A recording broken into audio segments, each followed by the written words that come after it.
Breaking చూస్తున్నాం. తెలంగాణలో phone tapping case Banjara hills నుంచి జూబ్లీ హిల్స్ పిఎస్ కి మారింది. జూబ్లీ హిల్స్ పిఎస్ లో ప్రత్యేక ఏర్పాట్లు చేశారు అధికారులు.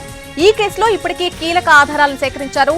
దర్యాప్తు ముమ్మరం చేసిన పోలీసులు మరికొంతమంది నిందితుల అరెస్టుకు కూడా రంగం సిద్ధం చేశారు.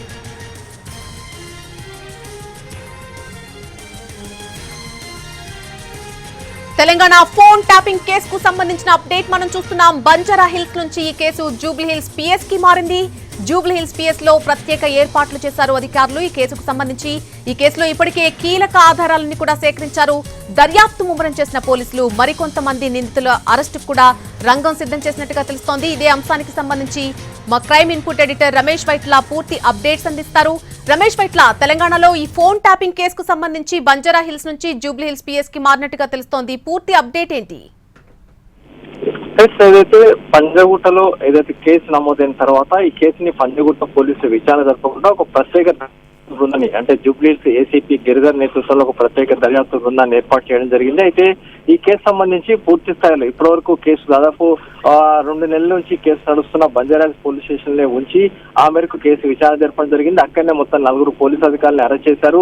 అంతేకాకుండా కొంతమంది ప్రైవేటు వ్యక్తులను విచారించారు. ఇప్పటివరకు దాదాపు ఒక 200 మంది ప్రైవేటు వ్యక్తులను కూడా విచారించారు. అయితే ఇప్పటికీ బంజారాహిల్స్ పోలీస్ స్టేషన్ లోనే కేసును విచారిస్తారు అనుకున్న తరుణంలోనే ప్రస్తుతానికి అక్కడ బంజారాహిల్స్ పోలీస్ స్టేషన్ నుంచి జూబ్లీ హిల్స్ పోలీస్ స్టేషన్ కి కేసుని అటు స్థలాన్ని మార్చడం జరిగింది. ఇక మిగతా నుంచి జూబ్లీ హిల్స్ పోలీస్ స్టేషన్ లో కేసు విచారణ జరగబోతుంది. అయితే దీంతో పాటుగా ఇంకొంతమంది పోలీసు అధికారులతో పాటు కొంతమంది ప్రైవేటు వ్యక్తులు కూడా అరెస్ట్ చేసేందుకు పూర్తి స్థాయిలో రంగం సిద్ధమైంది. ఎందుకంటే దీంట్లో కొంతమంది పోలీసు అధికారుల పాత్ర స్పష్టంగా బయటపడింది. అయితే వాళ్ళని కూడా అరెస్ట్ చేసేందుకు కూడా సిద్ధమైంది. అయితే ఇప్పటికే చాలా మంది పోలీసు అధికారులను ప్రశ్నించారు, వాళ్ళ దగ్గర స్టేట్మెంట్ రికార్డ్ చేశారు.